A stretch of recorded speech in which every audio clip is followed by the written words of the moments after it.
Em nome do Pai, do Filho e do Espírito Santo. Amém. Olá, meu irmão, minha irmã, eu sou o Padre Jefferson.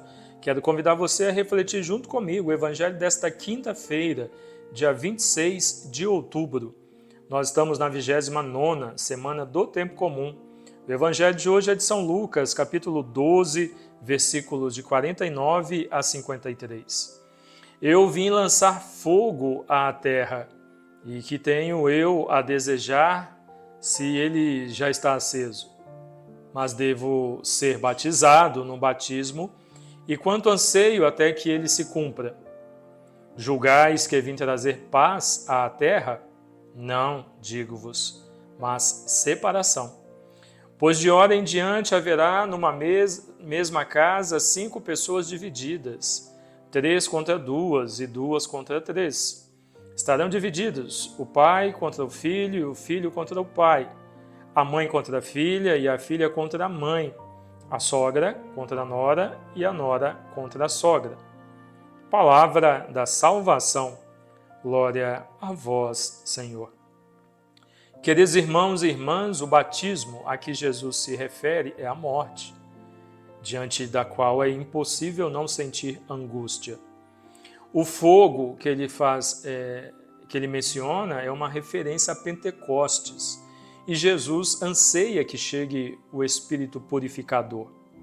A pregação de Jesus e a adesão a ela, bem como a pregação eclesial, provocaram divisão até mesmo dentro de casa e entre familiares.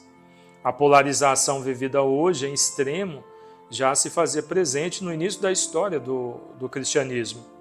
O seguimento de Jesus foi e continua sendo causa de divisão nas próprias famílias.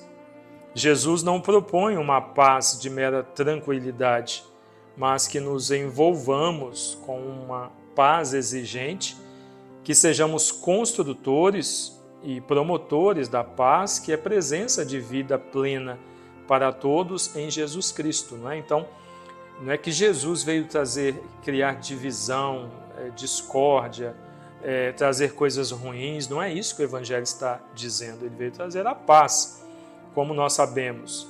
Mas o ser humano tem uma coisa dada por Deus chamada livre-arbítrio. Então muitos se opõem ao Senhor. Muitos não querem essa paz, muitos não querem viver em Cristo, né? E aí imediatamente se opõem àqueles que desejam viver uma vida em Cristo, que desejam colocar em prática aquilo que ele ensinou. Olha, é só olhar o mundo, né? Olha como está o mundo, olha o ódio de muitos, de tantos hoje por Jesus e por cristãos. Olha a guerra que nós estamos vivendo, né? Olha como algumas dessas pessoas, desses grupos, odeiam os cristãos. E não precisamos olhar de forma macro, né? A nível de mundo. Olhemos para dentro de nossos lares, talvez dentro da sua própria casa, como nos diz o Evangelho. Talvez você seja criticado, perseguido, pelo simples fato de viver a sua fé. Pelo simples fato de rezar o terço dentro de sua casa, talvez você seja criticado. Talvez você seja criticado porque você vai à missa todo domingo, ou porque aquilo que tem na igreja durante a semana, você vai e se faz presente. E aí alguns na sua casa se incomodam com isso, né? Então, na verdade, o que o Evangelho está dizendo é o que muitos estão vivendo, é o que nós estamos vendo à nossa volta. Importa que diante dessas perseguições, que diante desse incômodo que muitos têm com a vivência do Evangelho, com a vivência do cristianismo mesmo, né, que você se mantenha fiel, continue fiel ao Senhor, não abra mão de Jesus por causa dos outros, seja quem for, seja esposo, esposa, pai, mãe, família, grupos, amizades, não importa quem seja, né? O mandamento de Deus diz amar a Deus acima de todas as coisas.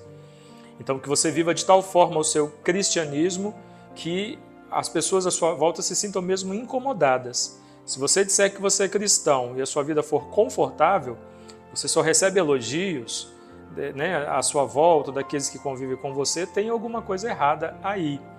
Como nós estamos ouvindo o Evangelho. Aquele que vive o Evangelho, aquele que vive a sua fé, aquele que realmente segue Jesus, vive realmente o seu cristianismo, este incomoda. E aí, diante desta mensagem do Evangelho, nós precisamos nos questionar. A minha vida cristã tem incomodado? Você tem incomodado com a forma como você tem vivido a sua fé? E aí, se a resposta for negativa, é preciso parar, olhar com cuidado e ver se realmente você tem seguido Jesus como deveria seguir. Que então o incômodo, a crítica, o incômodo, de alguns ou de muitos não nos impeça de ser cristão, de ser de Deus, de viver na nossa fé. Deus abençoe você. Em nome do Pai, e do Filho, e do Espírito Santo. Amém.